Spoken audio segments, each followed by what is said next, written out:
Bonjour à toutes et à tous, donc bienvenue à ce webinaire sur la réduction des sulfites. Alors le format du webinaire étant concentré et la thématique étant vaste, nous avons été obligés de faire des choix. Et le choix s'est fait de manière assez naturelle en fonction de ce que l'on a pu, de notre ligne de conduite sur cette thématique depuis plusieurs années. Donc nous avons ciblé notre présentation sur la méthode pour réduire les sulfites dans les vins, plus que sur les outils, sachant qu'à la fin, on aura un ou deux focus sur des outils ou sur des points qui nous paraissent importants. Donc l'idée, c'est d'apporter des éléments pour que le vinificateur puisse, in fine, avoir quelques règles qui lui permettront de réduire les sulfites dans ses vins tout en s'adaptant à son contexte et à ses objectifs. Alors, pourquoi réduire les sulfites dans les vins? Alors pour deux raisons. Premièrement, pour des raisons d'hygiène alimentaire. Le consommateur, il y a un contexte de défiance des consommateurs vis-à-vis des conservateurs dans l'alimentation. Et donc les sulfites, rentrant dans cette catégorie de conservateurs, disons que le consommateur est méfiant. Il existe toujours une dose journalière admissible de sulfite qui n'a pour l'instant pas été remise en cause, qui est de 0,7 mg par kilo de poids corporel, ce qui fait qu'un consommateur, même modéré de vin, peut assez rapidement atteindre une part non négligeable de cette dose journalière admissible. Et puis, il y a un risque un peu plus prégnant sur la santé qui concerne essentiellement les asthmatiques, avec des risques allergiques. Et puis, de manière générale, sur les consommateurs, on peut faire état de maux de tête, de troubles digestifs, etc. Ça, c'est le premier point. Le deuxième point qu'on oublie souvent, c'est que le niveau d'exposition des opérateurs en cave, qui peuvent être exposés soit par inhalation, soit par contact. Donc, moins on mettra de sulfite et de fait, moins ils seront exposés. Tout ceci pour dire que la réduction des sulfites dans les vins est quelque chose d'inéluctable au cours des prochaines années. Alors, quelques rappels de contexte. Les sulfites, c'est un produit énologique ancien, le SO2. Il est universel et, cerise sur le gâteau, il est peu coûteux. Son spectre d'action est très large, mais essentiellement antioxydant et antimicrobien. Contrairement à une idée reçue des gens hors filière, on utilise beaucoup moins de sulfite qu'on utilisait par le passé. Alors pour deux raisons. La première, c'est la réglementation qui a imposé un abaissement des limites maximales autorisées. Et puis la deuxième chose, c'est qu'on a développé au fil du temps des alternatives et des savoir-faire technologiques qui font qu'on utilise moins de sulfite. Mais comme on a déjà fait une part du travail, aller au-delà est quelque chose de complexe. Alors la problématique. Lorsqu'on ajoute des sulfites, c'est pour préserver la qualité sensorielle des vins et d'éviter en particulier que l'on ait des phénomènes d'oxydation, des phénomènes d'altération microbiologique. Donc la juste dose, c'est d'ajouter des sulfites pour qu'on ait un équilibre, de sorte que le vin soit préservé, ses qualités sensorielles, et d'un autre côté, qu'on ait peu d'oxydation ou peu d'altération microbiologique. Mais ça dépend du niveau de risque. C'est-à-dire que la bonne dose, ça va être celle qui va permettre d'avoir cet équilibre à un niveau de risque donné. Alors, ceci implique que le niveau de risque, il est variable selon les situations. Il est variable, en particulier selon les types de vins que l'on traite. Il est variable selon les conditions de cave. Et il est variable aussi selon la psychologie un petit peu de l'opérateur. Ce qui fait qu'on ne peut pas, quand on parle de réduction des sulfites, on ne peut pas envisager de recette universelle. On peut simplement donner une méthode et une boîte à outils qui va permettre ensuite aux vinificateurs de s'engager dans une démarche de réduction. Alors, puisqu'on parle des outils, rapidement, tout d'abord, il en existe ils sont de deux ordres. Les premiers, les plus simples, ce sont les produits de substitution. Donc, ce sont des produits qui possèdent une des propriétés technologiques du SO2, principalement donc antioxydante ou antiseptique. Donc, on cite les anciens, l'acide ascorbique, l'acide sorbique, l'isozime, le DMDC, et puis des tout récents, donc les dérivés de levure, riches en glutathion, ou le glutathion lui-même. Alors, petite précision, pour l'instant, le glutathion n'est pas autorisé, n'est pas autorisé par la réglementation, il fait juste l'objet d'une admission par l'OIV. L'avantage, c'est que ces produits, généralement, sont efficaces quand ils sont utilisés convenablement. Ils sont simples à mettre en œuvre, leur coût est relativement modeste. Bon, par contre, leur utilisation implique, se traduit par une augmentation du nombre d'intrants utilisés, et ça peut poser des problèmes à terme, en termes d'image, puisqu'on est en voie d'évolution en termes de la réglementation des règles d'étiquetage, et qu'à terme, on pourrait ajouter tous les additifs sur l'étiquette. Donc là, plus on rajoutera de produits, entre guillemets, et un certain nombre d'entre eux devront être étiquetés. Alors, les autres catégories, la deuxième grande catégorie d'outils, ce sont ce qu'on appelle les procédés alternatifs. Là, ça concerne des technologies unitaires, généralement des méthodes physiques, qui consistent à créer les conditions pour employer moins ou pas de sulfite. Donc, en quelque sorte, c'est une gestion anticipée du risque d'oxydation ou d'altération microbienne. Et parfois, ça peut être une action curative. Alors, sans rentrer dans le détail, on peut citer l'emploi de gaz neutres pour protéger de l'oxydation. On peut parler de l'oxygénation contrôlée des mous, qui peut aller jusqu'à l'hyperoxygénation. On peut parler des traitements thermiques, que ce soit du refroidissement ou du chauffage de la vendange, du mou ou du vin. On peut parler des traitements électromembranaires et principalement de l'électrodialyse à membrane bipolaire qui permet, en acidifiant le mou, de le rendre plus efficace. Et puis, il y a aussi tous les traitements membranaires, comme la filtration, la microfiltration tangentielle, qui permettent d'intervenir à des stades de l'élaboration ou au moment du conditionnement. Donc, l'avantage de ces procédés alternatifs, c'est que là aussi, bien utilisés, ils sont efficaces. Ils nécessitent par contre un investissement ou la réalisation sous forme de prestation de service. Et de manière générale, certains opérateurs, il y a une certaine réticence vis-à-vis de ces traitements, puisqu'ils agissent d'une certaine façon sur la constitution du mou, du vin. Alors, si on parle de réduction de sulfite dans les vins, il y a, à notre avis, 4 préalables. Le premier concerne l'hygiène de cave qui doit être sans faille, de la récolte au conditionnement. Le deuxième préalable, c'est que pour parler de réduction des sulfites, il faut être en capacité de maîtriser les processus fermentaires et en partie d'exclure toutes les phases de latence qui sont propices au développement de micro-organismes indésirables. Donc là, il y a généralement les deux solutions. On va assez classiquement proposer des ensemencements en levure ou bactéries sélectionnées, mais on peut aussi, sous certaines réserves, arriver à cet objectif en faisant des fermentations spontanées, mais qui doivent être actives. Donc je dirais, quelle que soit la méthode que vous retenez, ce qui importe, c'est d'avoir des processus fermentaires actifs et rapides. Troisième point, il est très important de contrôler les apports d'oxygène, notamment pendant l'élevage et le conditionnement. Contrôler, ça ne veut pas dire ne pas apporter d'oxygène, ça veut dire simplement savoir ce que l'on apporte, choisir le moment auquel on l'apporte et éventuellement faire un contrôle des quantités apportées. Quatrième point, qui est très important, c'est que si on se lance dans une démarche de réduction et de réduction significative des quantités de sulfite, il faut procéder à des suivis analytiques réguliers, en particulier des teneurs en SO2, éventuellement des suivis microbiologiques, de manière à intervenir et de suivre l'évolution du vin en temps réel. Alors, si on veut réduire les sulfites dans les vins, on a deux options. L'option 1 va consister à remplacer les sulfites par l'ajout d'un intrant. Alors, je l'évoquais tout à l'heure, ça va se traduire par un allongement de la liste des additifs ou auxiliaires de vinification, avec toutes les conséquences que ça peut avoir à terme en matière d'étiquetage. Donc, ce n'est pas la solution que l'on préconise. Ce que l'on préconise, c'est plutôt l'option 2, c'est d'essayer de repenser l'itinéraire d'élaboration dans sa globalité, en essayant de réduire les apports aux différents stades, voire de s'en affranchir dans certains cas, c'est-à-dire aux stades les moins critiques, et puis d'essayer de combiner les alternatives disponibles. Donc ça suppose une remise en question complète de l'itinéraire, et là on peut arriver à une réduction à la fois des sulfites, tout en n'augmentant pas de manière significative les quantités d'intrants.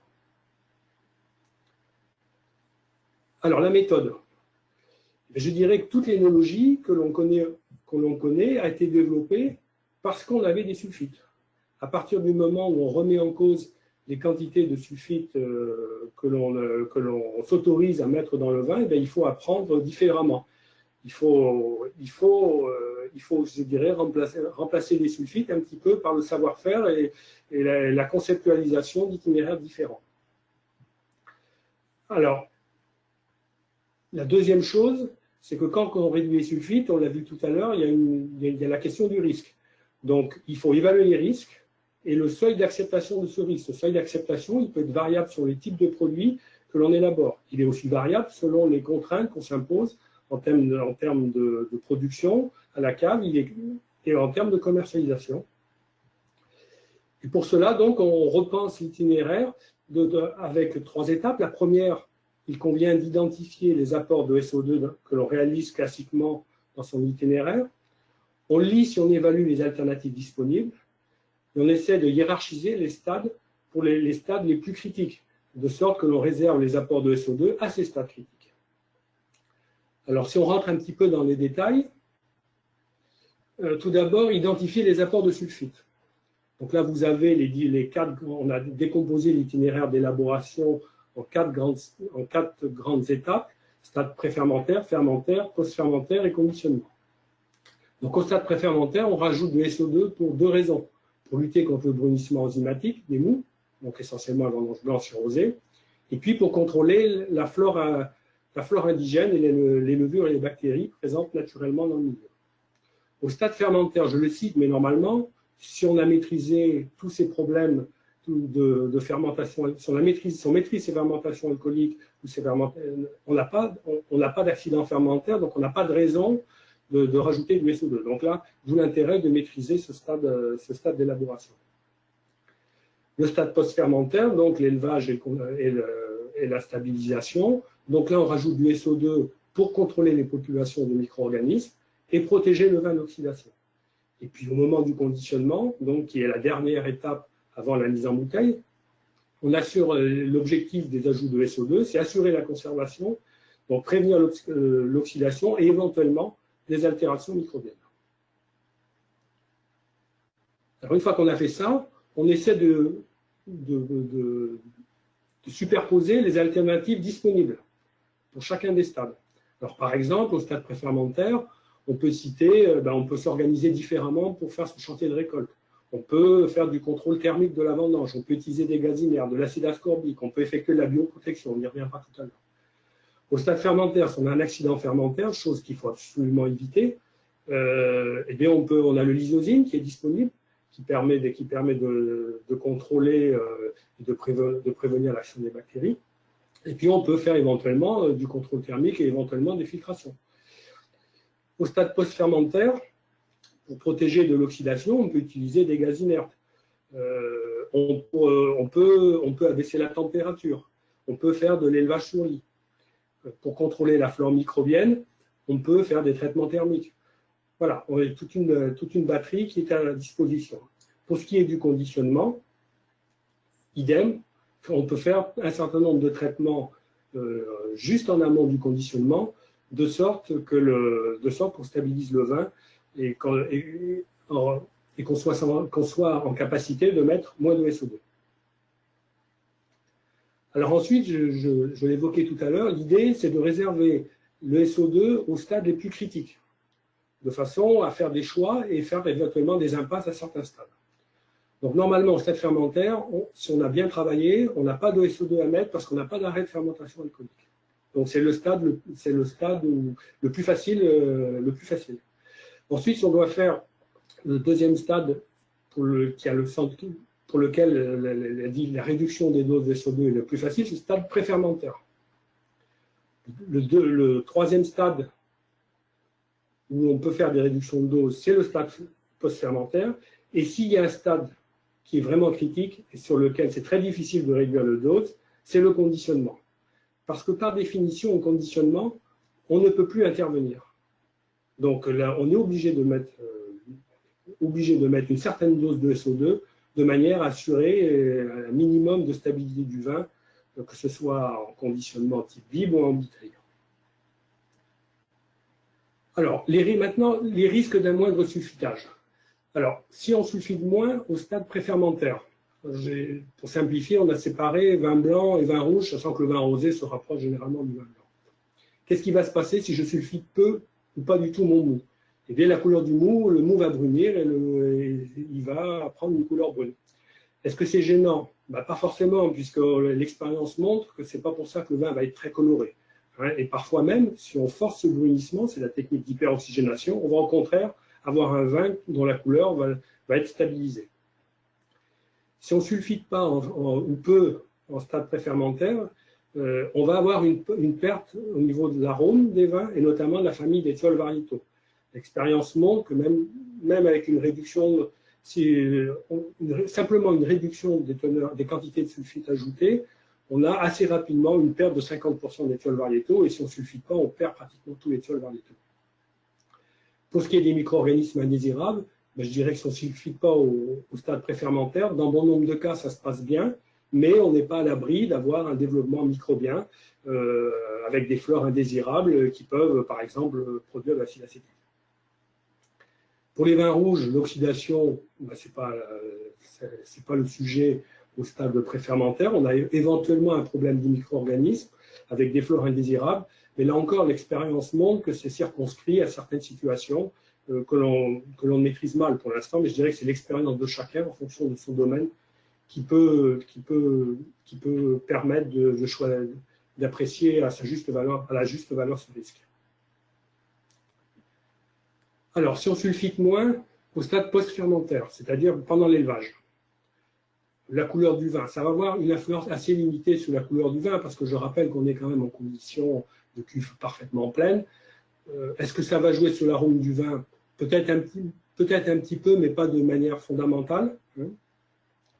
Et puis, au niveau des micro-organismes indésirables, c'est la même chose dans le cas d'un vin blanc. Le seul risque évident que l'on ait, c'est le déclenchement de fermentation malolactique indésirable.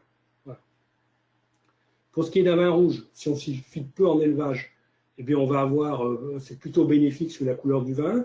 Sur l'arôme du vin, c'est idem. Si on est en contenant clos, on peut imaginer que le chose soit à peu près acceptable, qu'on n'ait pas de développement des vents, par exemple, de manière très importante. Le principal risque, il concerne les micro-organismes indésirables, et en particulier les Brettanomyces. Donc là, il y a un risque réel, sachant quand même que les Brettanomyces, il y a des Brettanomyces qui résistent au SO2. Donc là aussi, c'est pas l'unique facteur de développement du Brettanomyces, mais le sulfitage contribue quand même à limiter le risque de développement de ces populations microbiennes et du défaut qu'elles engendrent. Alors, si on sulfite moins au moment du conditionnement, c'est là sans doute où les risques sont plus importants, c'est ce que j'ai évoqué tout à l'heure. Finalement, assez peu d'influence sur la couleur des vins blancs. Sur l'arôme, on a très rapidement, on a plus de thiols variétaux dans les vins, et globalement, on a développement d'arômes d'oxydation. Concernant les micro-organismes, même si c'est très dépendant des conditions de filtration au moment du conditionnement, on a un vrai risque de développement de fermentation malolactique indésirable en bouteille. Concernant les vins rouges, je serais tenté de dire que si on sulfite peu, là aussi c'est plutôt bénéfique à la couleur du vin, dans une certaine limite, parce que si vraiment on a trop d'oxydation, ensuite la couleur du vin peut être altérée, mais disons globalement c'est plutôt positif ou neutre. Sur l'arôme des vins, idem que dans le cas des vins blancs, on peut avoir le développement d'arômes d'oxydation, donc c'est plutôt problématique. Et puis pour les micro-organismes indésirables, là, ça concerne avant tout les Brettanomyces, mais on peut avoir d'autres maladies comme le développement de maladies de la graisse, la tourbe, bref. Donc là, globalement, les risques sont beaucoup plus importants au moment du conditionnement. Alors, je vous ai promis 2 focus. Le premier concerne la bioprotection, qui est une technique qui est d'actualité. Donc, tout d'abord, la bioprotection, c'est quoi? C'est une technique qui vise à apporter sur vendange ou sur mou des espèces de levures sélectionnées qui ont pour objectif de coloniser le milieu et donc de se développer au détriment des espèces indigènes potentiellement indésirables. Donc, en gros, ça revient à une alternative à l'effet antimicrobien d'un apport de sulfite. Donc, par contre, en l'état actuel des choses, je dis bien en l'état actuel des choses, c'est sans effet avéré sur l'oxydation enzymatique des mous. C'est-à-dire que quand on fait de la bioprotection sous vendange, on observe quand même un brunissement du mou, même si les levures apportées peuvent consommer un petit peu d'oxygène. Alors la bioprotection, comment fait-on? Donc on apporte des micro-organismes quand le plus tôt possible, à partir de la récolte. Donc on peut imaginer les apporter, y compris sur la machine à vendanger. Le plus tôt est le mieux. On apporte quoi? Donc c'est principalement des levures non Saccharomyces peu ou pas fermentaires, dans le cas des vins blancs, avec pour objectif de protéger durant la phase préfermentaire. Donc l'idée, c'est de protéger durant la macération, la clarification, la stabulation. Dans le cas des vins rouges, ça peut permettre aussi de réaliser, on le verra tout à l'heure, une macération préfermentaire à froid sans SO2. Mais aussi, dans le terme bioprotection, on peut aussi imaginer apporter, dans le cas des vins rouges, et dans le cas des vins de chaudière, d'enclencher la fermentation alcoolique très rapidement par l'apport de Saccharomyces tout simplement. Donc les mêmes qui vont assurer ensuite la fermentation alcoolique. Combien est-ce qu'on apporte? Je dirais qu'au minimum, même s'il y a des variations sur les préparations, au minimum, on peut dire 5 grammes par quintal de vendange. Alors, quelques exemples d'applications technologiques. Donc, ce sont des exemples qui ont été obtenus avec une préparation qui a été sélectionnée par nos collègues de Bourgogne. Donc, première application donc à gauche, qui consiste à contrarier le développement de la flore indésirable. Donc, vous voyez, c'est un mou, ça a été effectué au laboratoire, un mou dans lequel on a fait un ensemencement de levures Rancenia-spora qui sont capables de produire de l'acide acétique. Donc, vous voyez en rouge que l'Ancenia-spora se développe dans le mou, et en vert, lorsqu'on a ajouté au même moment de la préparation Gaïa, donc qui était une Vesinicovia, eh bien, on n'a pas de développement de l'Ancenia-spora. Donc, ce qui montre bien que le fait d'ajouter la préparation Gaïa a permis de contrôler le développement de cette flore indésirable d'Ancenia-spora. Deuxième exemple d'application technologique, assurer la fermentation préfermentaire à froid.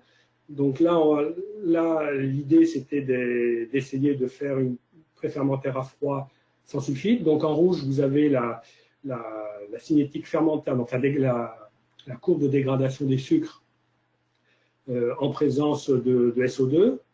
Ensuite, les deux couleurs vertes, c'est en présence de Gaïa. Donc, vous voyez qu'on arrive à avoir la fermentation. On a bien eu la phase préfermentaire à froid. En bleu, vous avez la même chose qui a été faite avec une autre préparation de levure non Saccharomyces, Torulaspora, mais qui est une levure non Saccharomyces, mais qui est qui a une activité fermentaire supérieure. Vous voyez que dans ce cas, la fermentation préfermentaire à froid a été un petit peu moins efficace. Et puis le dernier, ça a été avec une préfermentaire à froid avec une Saccharomyces, et là il n'y a plus de macération préfermentaire à froid. Donc cette expérimentation montre qu'en fait, avec une levure non Saccharomyces non fermentaire, on peut assurer une macération préfermentaire à froid sans SO2. Autre focus qui nous paraissait important, ça concerne le conditionnement et l'importance de la maîtrise de l'oxygène. Donc là, vous avez un essai de conditionnement d'un même vin blanc qui a été fait à 2 niveaux d'oxygène. Donc à gauche, vous voyez les quantités d'oxygène, les quantités de SO2 qui ont été mesurées après 1 an. Donc on avait 2 niveaux d'oxygène. Premier niveau d'oxygène, 6 mg par litre d'oxygène, en oxygène total par bouteille, donc ça veut dire espace de tête plus oxygène dissous. Et puis l'autre modalité, c'était moins de 2 mg d'oxygène. Donc après 1 an, vous voyez que les bouteilles qui ont été conditionnées avec 6 mg d'oxygène, il y a beaucoup moins de SO2, donc libre et total, que dans le lot qui a été embouteillé avec peu d'oxygène. Et si on regarde à côté les conséquences que ça a au niveau composition du vin, on a pris comme indicateur l'éthyol variétaux, on constate que dans le lot qui a été embouteillé avec la même quantité de SO2 au départ, mais avec 6 mg d'oxygène, on contient significativement moins de thiols variétaux que le vin qui a été conditionné avec moins de 2 mg d'oxygène. Donc en fait, j'insiste lourdement sur cette étape, le conditionnement, c'est le stade le plus important quand on veut réduire les sulfites, c'est le stade le plus critique. Il convient de mettre certes la dose de SO2 minimale, mais que pour ça, pour mettre une dose minimale, il faut s'assurer que l'on introduit à cette étape technologique le moins d'oxygène possible. Alors en résumé, il est bien possible de réduire les teneurs en sulfite dans les vins par rapport aux usages, je dirais classiques, et qu'on peut au final arriver à des teneurs de l'ordre de 30% à peu près des limites maximum autorisées. Donc c'est déjà très bien. Alors ça suppose une très bonne technicité parce que l'opérateur va devoir nécessairement intervenir de manière très précise, de manière très avertie aux différents stades d'élaboration. La méthode que l'on suggère fortement, c'est de repenser d'avoir une approche système, d'avoir une approche globale, c'est de repenser l'itinéraire dans sa globalité et d'essayer, tout en tenant compte des différentes contraintes qui sont propres à chaque situation de cave et à chaque type de produit.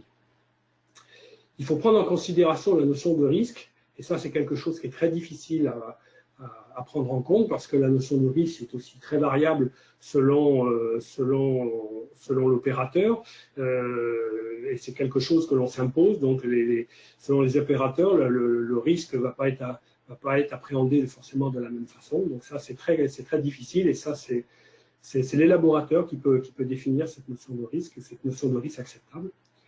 Et puis, si on veut, pour élargir un petit peu, aller un peu au-delà de la réduction, il y a un verrou qui devra être levé, c'est le problème du sulfitage au moment du conditionnement, où là, on n'a pas vraiment de solution. La seule solution que l'on a, c'est de mettre peu d'oxygène et des obturateurs étanches, mais même en faisant ça, on est obligé de mettre un peu de SO2, et si on ne veut pas mettre de SO2, il faudra trouver une alternative. Voilà, alors je sais bien, c'est très succinct, hein, mais dans le temps imparti, ce qu'on pouvait vous présenter. Alors je suppose que maintenant vient le temps des questions. Je suis à votre disposition. Oui, bonjour, je suis Régis Caillot de l'Institut français de la vigne et du vin. Si vous avez des questions à poser, vous pouvez les mettre sur le chat. Et donc je les lirai à Frédéric Charrier. Peut-être qu'en attendant les questions qui soient posées, Frédéric, là, une première question que moi j'ai envie de te poser spontanément, c'est quelle teneur en sulfite on peut espérer raisonnablement atteindre un jour en mettant en pratique ce qui vient d'être présenté? Alors, ce que je vous ai présenté, on l'a mis en pratique dans différents vignobles au cours des dernières années. L'expérience montre que sans bouleverser le profil sensoriel des vins, on peut produire des vins blancs avec 50, 60, 70 mg de SO2 total, des vins rouges à 30, 40 mg de SO2 total. Voilà, donc on est quand même sur des niveaux qui peuvent être bas. Après, ce n'est pas zéro, mais c'est déjà très éloigné des maximums autorisés. Alors, une question qui vient d'être posée là dans le public qui assiste à ce webinaire. Qu'en est-il des moyens de mesure de l'oxydabilité des vins avant la mise, Polyscan et autres? C'est une bonne question. C'est une bonne question, c'est une question compliquée. Il existe des méthodes pour apprécier la sensibilité d'un vin à l'oxygène. La difficulté, c'est quand on simule des apports d'oxygène. C'est-à-dire qu'à un moment, on met le vin, on expose le vin à l'oxygène et on regarde les choses, on regarde comment ça se passe. Ça ne correspond pas forcément à ce qui va se passer dans la réalité, mais c'est un indicateur. Voilà. Rapidement. Là, c'est typiquement une question où je vous encourage à revenir vers moi où on pourra discuter plus longuement, parce que là, c'est un peu compliqué. S'il y a d'autres questions, on peut les prendre toujours sur le chat, si vous le souhaitez. En attendant que quelqu'un peut-être pose une question, je voulais savoir, moi, de mon côté, si la bioprotection, ça se limite uniquement au stade préfermentaire. Ben, en théorie, non. Les applications technologiques, pour l'instant, c'est le stade préférentiel, mais on peut imaginer, et ça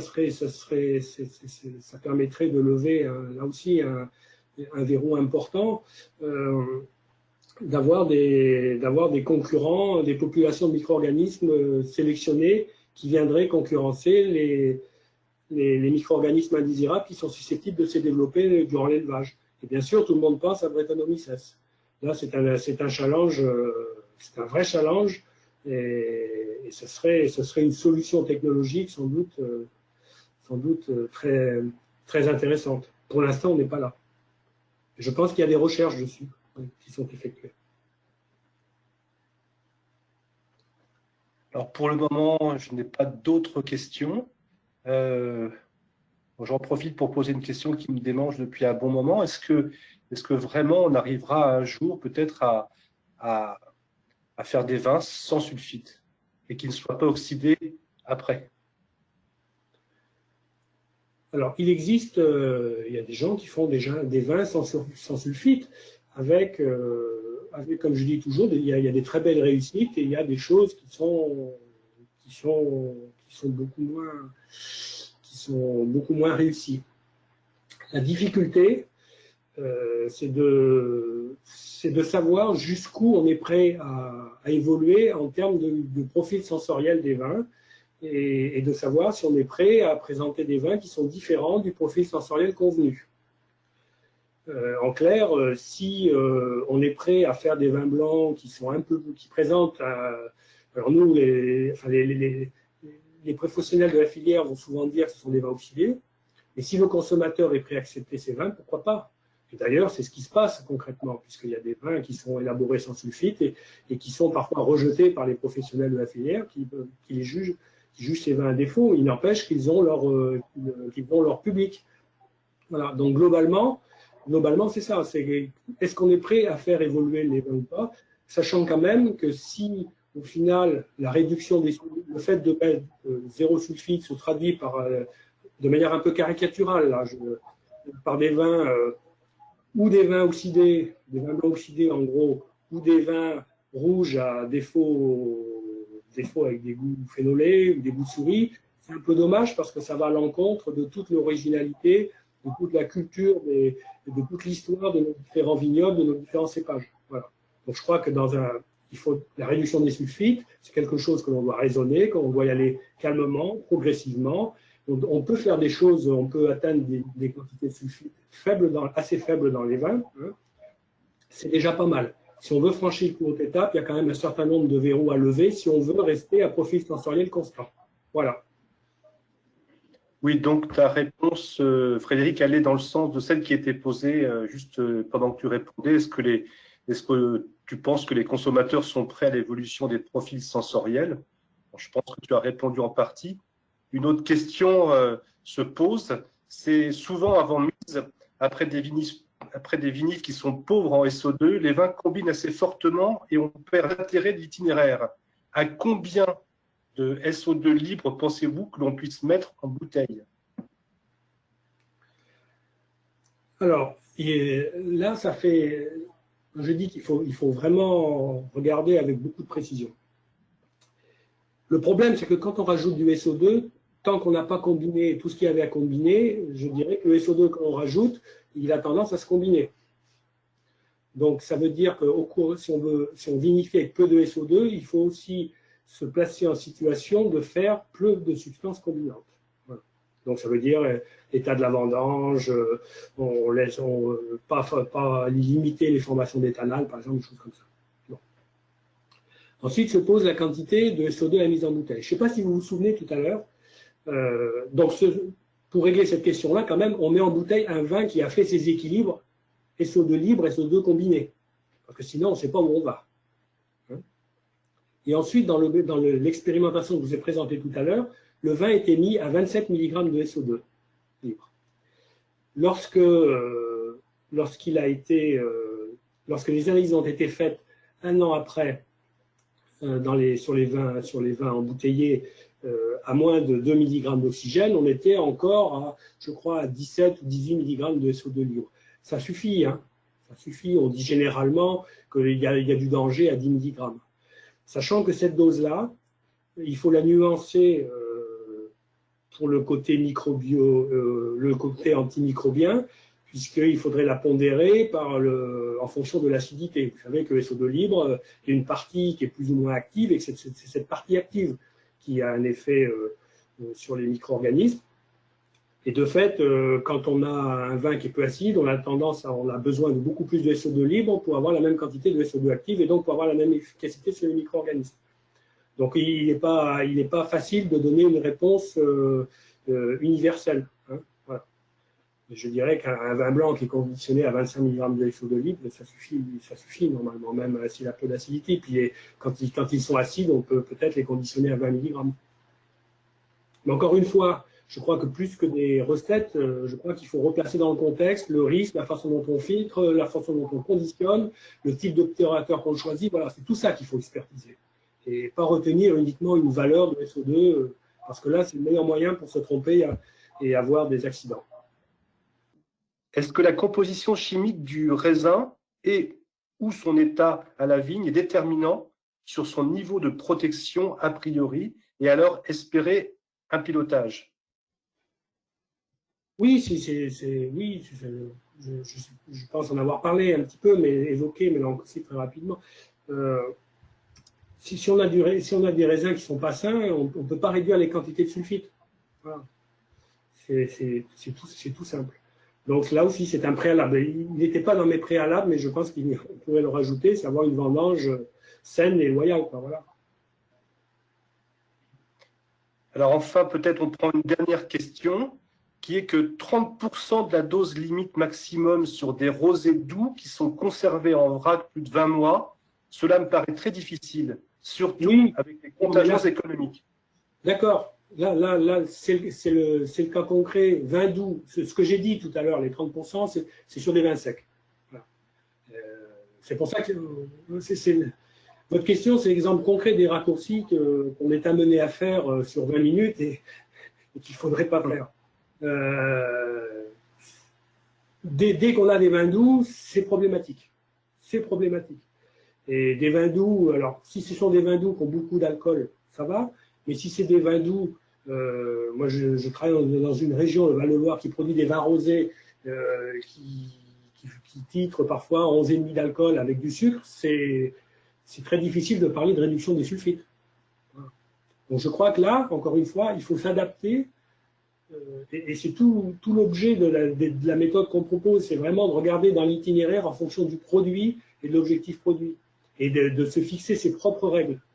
La méthode est la même, mais ensuite c'est à chacun de mettre ses règles. Voilà. Je ne sais pas si j'ai répondu à la question. Je suis d'accord avec vous, hein, s'il y a des sucres, 30%, on n'y arrivera pas.